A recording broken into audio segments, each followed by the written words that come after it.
Voilà, bonjour mesdames, messieurs, c'est un plaisir de vous retrouver. Après Abraham qui nous a occupés pendant 2 ans, nous allons aborder une question ou un sujet peut-être encore plus compliqué que l'histoire d'Abraham, celle du Dieu d'Abraham, pas seulement du Dieu d'Abraham, mais aussi du Dieu d'Israël. Donc, la première question que j'aimerais aborder avec vous, c'est la question du nom. D'où vient ce nom? Comment s'est-il prononcé à l'origine? Pourquoi le judaïsme, à un moment donné, a renoncé à prononcer ce nom? Et que signifie ce nom? Voilà ce qui va nous occuper aujourd'hui. Donc voilà la première narration sur l'origine d'abord de la relation entre Israël et son Dieu, et aussi la première narration sur le nom divin, qui est ici en effet le centre du récit. On a pour la première fois le tétragramme écrit donc en caractère qu'on appelle phénicien ou paléo-hébreu, donc Yod, He, Vav, He. La traduction de la Torah en grec, il y avait encore le savoir que le nom du Dieu biblique peut donc se dire Yahweh. Donc ça, c'est un témoignage très très intéressant. Donc là, vous voyez que nous avons, là je dirais, une source de toute première main.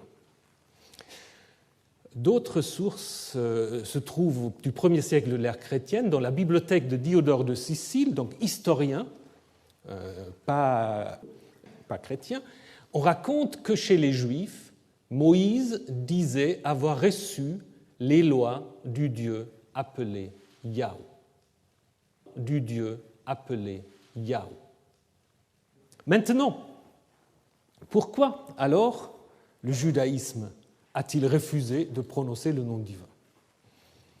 La question à partir des noms théophores, s'il n'y a peut-être pas à l'origine des distinctions géographiques, la terminaison Yod Vav, Yod W, qui est dans les documents assyriens translittérés Yahou, pointe plutôt vers le nord, alors que Ya ou Yahou plutôt vers le sud. Donc on peut en effet très bien imaginer qu'il y a des différences de prononciation. D'ailleurs, la Bible raconte d'autres histoires où le ciboulette ou le chiboulette, on le prononce un peu différemment si on vient d'un côté ou de l'autre. C'est possible. C'est possible. Donc, une sorte de retour aux sources d'une certaine manière. Donc, du coup, le tétragramme, peut-être, avec les 4 lettres, c'est peut-être au moment de la fixation du texte consonantique une sorte de tentative déjà de distinguer ce nom qui deviendra bientôt imprononçable. Seulement ce que je voulais vous montrer là, que vous avez à la fois Adonai, donc la substitution dont je vais vous en parler dans un moment, et encore le Yahweh, donc qu'on a ici donc mis ensemble.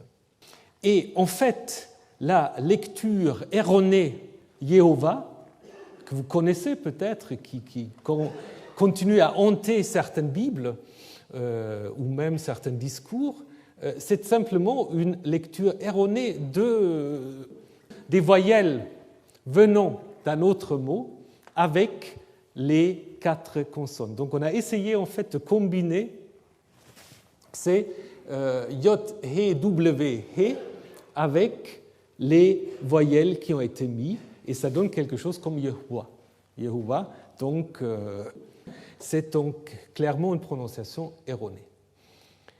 Alors, je vous souhaite donc une bonne semaine et je vous retrouve la semaine prochaine pour la signification du nom et pour son origine.